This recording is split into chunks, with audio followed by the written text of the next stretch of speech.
प्रधानमंत्री नरेंद्र मोदी सऊदी अरब के 2 दिन के दौरे पर पहुंच गए हैं। एयरपोर्ट पर प्रधानमंत्री मोदी का न केवल भव्य स्वागत हुआ बल्कि उन्हें 21 तोपों की सलामी भी दी गई। पीएम मोदी की थोड़ी देर में क्राउन प्रिंस मोहम्मद बिन सलमान के साथ द्विपक्षीय मुलाकात होगी। साथ ही प्रधानमंत्री भारत सऊदी रणनीतिक साझेदारी परिषद की दूसरी बैठक की अध्यक्षता भी करेंगे।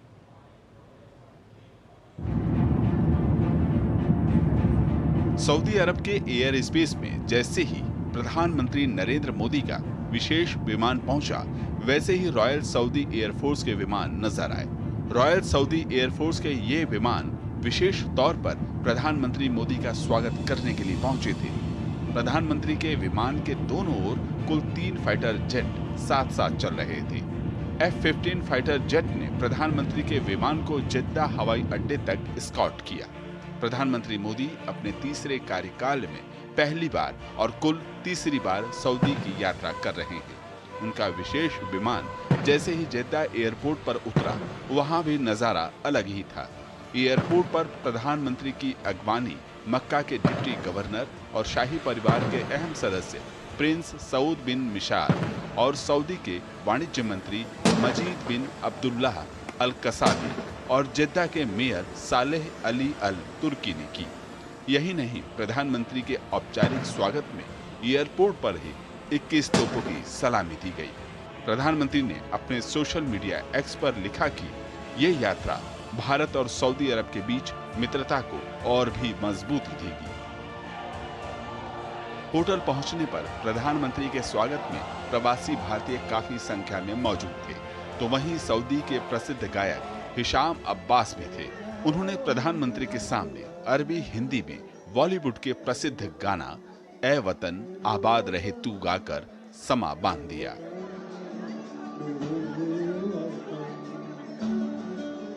कैसा फील लगा कि प्राइम मिनिस्टर आपके सामने थे और आप एक हिंदी सॉन्ग को प्ले कर रहे हैं? Great to see the PM Narendra Modi here. It has been, I guess, 40 years he didn't visit Jeddah, and it was my pleasure. I love India since long, okay, and I have been in India almost 20 times a year, and I didn't expect to reach this level, and I'm always saying that I love India, and it will be inshallah always great. Ameen ya Rabbal Alameen, leaded by the PM Narendra Modi inshallah always. बड़ी संख्या में मौजूद भारतीयों ने भी प्रधानमंत्री का पारंपरिक अंदाज के साथ स्वागत किया।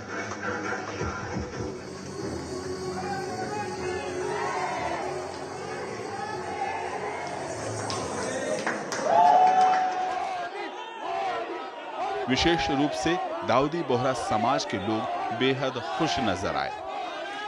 प्राउड महसूस होता है कि हम इंडियन हैं और आज इंडिया का नाम पूरे दुनिया में बहुत गर्व से लिया जाता है, पूरे प्राउड से लिया जाता है। हम लोग यहाँ पे प्राउड फील करते हैं कि हम लोग यहाँ पे हैं और इंडिया को रिप्रेजेंट करते हैं। हमारे पीएम जी आए, हम लोग उनसे मिले, सबसे अच्छा चीज़ ये लगा हमें। प्रधानमंत्री नरेंद्र मोदी के सऊदी अरब की 2 दिवसीय यात्रा का उद्देश्य भारत और सऊदी अरब के बीच रणनीतिक साझेदारी को और भी मजबूती देना है। जेद्दा से नीरज सिंह के साथ bureau report, DD news.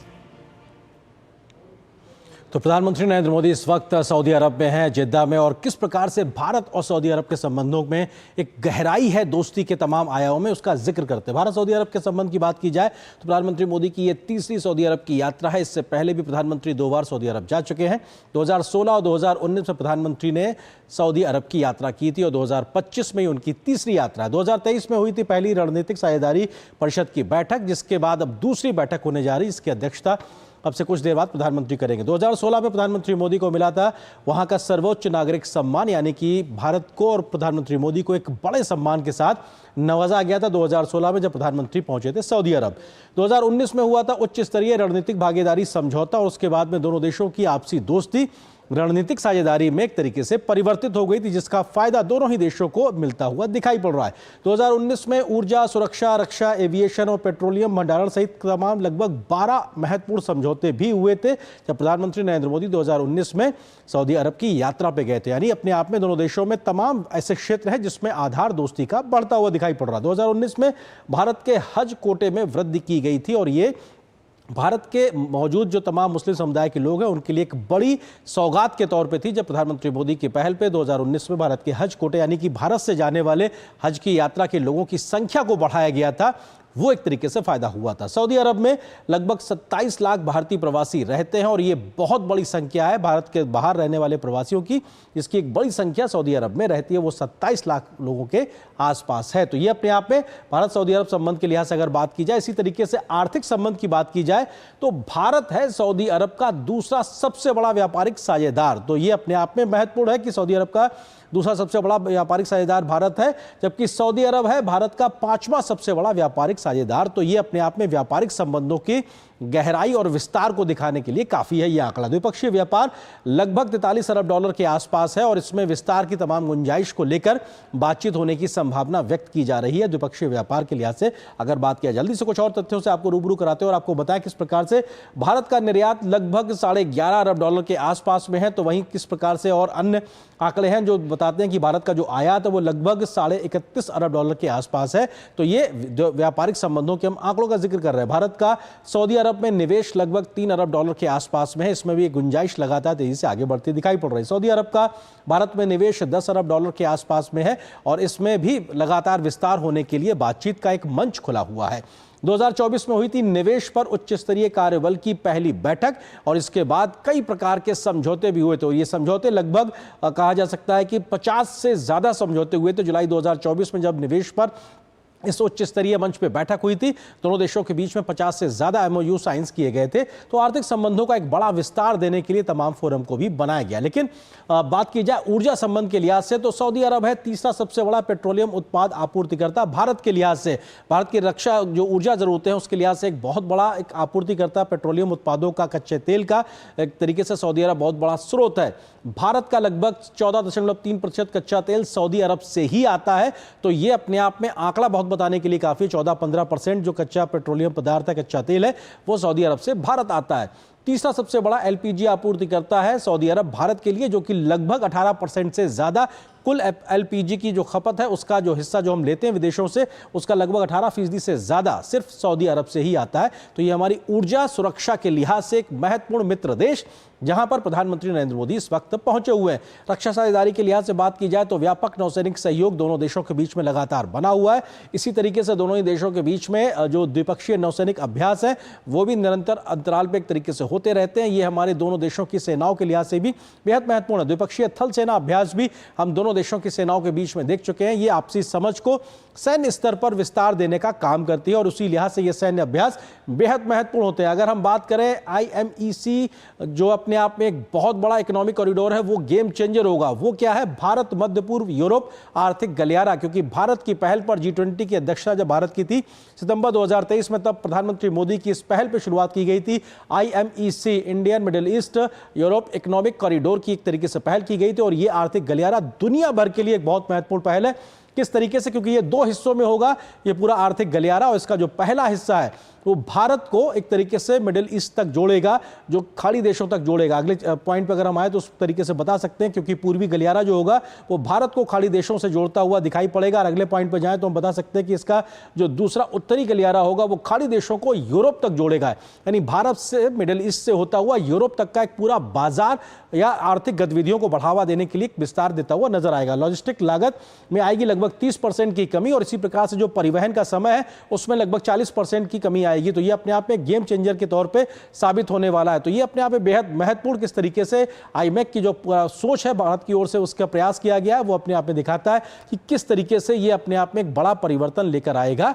Bharat की इस पहल के माध्यम से प्रधानमंत्री नरेंद्र मोदी ने जब इसकी घोषणा की थी कि किस तरीके से ये अपने आप में बेहद महत्वपूर्ण है और ये कोशिश की गई थी किस तरीके से IMEC की शुरुआत होगी। जब G20 की अध्यक्षता भारत की थी सितंबर 2023 में दिल्ली में जो शिखर सम्मेलन था उस वक्त प्रधानमंत्री ने इसकी घोषणा की थी और अगर 30% जो है एक तरीके से लॉजिस्टिक कॉस्ट बचेगी और उसके अलावा 40% जो है इसमें परिवहन का समय बचेगा। तो प्रधानमंत्री की महत्वपूर्ण सऊदी अरब की यात्रा, इस खबर पर अधिक बातचीत करने के लिए हमारे सहयोगी संवाददाता नीरज सिंह इस वक्त जिद्दा से हमारे साथ मौजूद हैं और प्रधानमंत्री की इस महत्वपूर्ण यात्रा को कवर करने के लिए हमारे सहयोगी नीरज सिंह इस वक्त सऊदी अरब में ही है। नीरज, इस वक्त प्रधानमंत्री के इस दौरे में क्या कुछ चल रहा है और क्या अब अगला कार्यक्रम है, थोड़ा बताइए विस्तार से नीरज।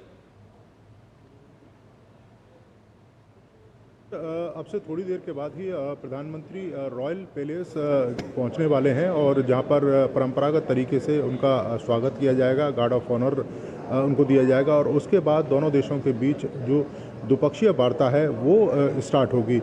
और जैसा कि आपको भी पता है कि भारत और सऊदी अरब के जो रिश्ते हैं पिछले 8-10 सालों में काफ़ी नज़दीक आए हैं और आप देखें कि तमाम आर्थिक मंचों पर प्रधानमंत्री नरेंद्र मोदी के विजन की तारीफ खुद सऊदी अरब ने की है। और सऊदी अरब और भारत के रिश्ते किस तरह के हैं इसका अंदाज़ा आप इसी से लगा सकते हैं कि सऊदी अरब ने प्रधानमंत्री नरेंद्र मोदी को सऊदी अरब का सर्वोच्च नागरिक सम्मान है वो प्रदान किया है। तो ये बताता है कि दोनों ही मुल्क एक दूसरे के साथ किस तरीके से घनिष्ठ संबंध बनाए हुए हैं और कई सारे विषय हैं या कह सकते हैं कि कई सारे जो मुद्दे हैं जिन पर दोनों ही जो देशों के जो नेता हैं वो बात कर सकते हैं, चाहे ऊर्जा की बात करें, इसके अलावा रक्षा उत्पादों की बात करें। आपने देखा होगा कि निवेश को लेकर जो स्थितियां हैं वो पहले से और बेहतर हुई हैं। प्रधानमंत्री ने खुद यहाँ के जो कारोबारी हैं उनको कहा है, इनवाइट किया है कि भारत में आएँ, भारत में एक अनुकूल माहौल है निवेश के लिए और वो अपना निवेश कर सकते हैं। कई सारे सेक्टर हैं। इसके साथ साथ ही आप देखें कि ग्लोबल रूप से जिस तरीके से आतंकवाद फल फूल रहा है, तो ये तमाम ऐसे इश्यूज़ हैं जिन पर जो बात है वो हो सकती है द्विपक्षीय संबंधों में।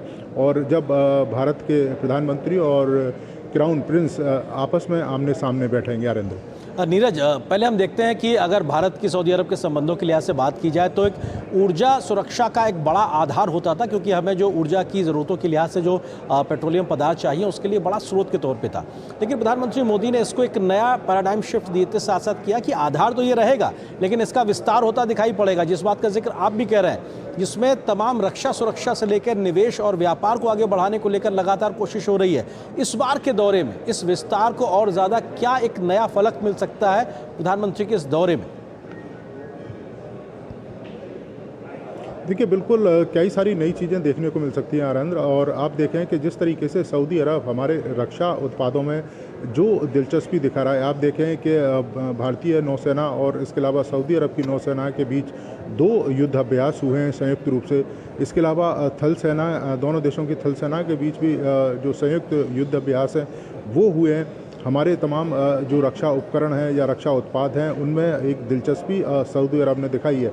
इसके अलावा आप देखें कि ऊर्जा के क्षेत्र में जो तमाम टेक्निक है या कहें कि जो टेक्नोलॉजी है वो भारत के पास बेहतर मौजूद है और दोनों देश उस टेक्नोलॉजी का जो प्रयोग है वो अपने अपने मुल्क के लोगों के लिए कर सकते हैं। इसके साथ साथ ही आप देखें कि कृषि का क्षेत्र ऐसा है जहाँ पर दोनों देश एक नई पहल और एक नई शुरुआत है वो कर सकते हैं। निवेश को लेकर आप देखें कि यहाँ के कारोबारी काफ़ी इंटरेस्टेड हैं भारत के अंदर निवेश करने को लेकर। और आप देखें कि 10 जो अरब डॉलर का जो निवेश है वो भारत में हुआ है और आने वाले समय में प्रधानमंत्री की इस विजिट से इस निवेश में और ज़्यादा बढ़ोतरी देखने को मिलेगी। चाहे इंडिया के इंफ्रास्ट्रक्चर की बात करें, इंडिया के अंतरिक्ष प्रोग्राम की बात करें, इंडिया के कृषि क्षेत्र की बात करें, फार्मा क्षेत्र की बात करें, तो ये तमाम ऐसे क्षेत्र हैं जहाँ दोनों देश न केवल नज़दीक आए बल्कि परंपरागत रूप से जो पुराने संबंध हैं उनसे आगे बढ़ते हुए एक नई रास्ता, एक नई राह इन लोगों ने तलाशी है। और ऐसा लगता है कि आने वाले समय में ये रिश्ते और भी ज़्यादा घनिष्ठ होंगे, क्योंकि सऊदी अरब के जो क्राउन प्रिंस हैं वो प्रधानमंत्री नरेंद्र मोदी को अपना बड़ा भाई मानते हैं और प्रधानमंत्री भी लगातार इस बात का जिक्र करते रहे कि जब भी वो क्राउन प्रिंस से मिलते हैं और उनकी जो सोच, उनका जो विजन है उसने हमेशा उनको अचंभित किया है। 2030 और 2047 जो विजन है वो करीब करीब दोनों देशों के एक जैसे दिखाई देते हैं। बिल्कुल, और शायद इसीलिए रणनीतिक समझ, रणनीतिक साझेदारी का विस्तार भी दिखाई पड़ेगा। बहुत शुक्रिया नीरज फिलहाल इस बातचीत के लिए, लेकिन आप बने रहिए इस बड़ी खबर पे। प्रधानमंत्री के अन्य दौरों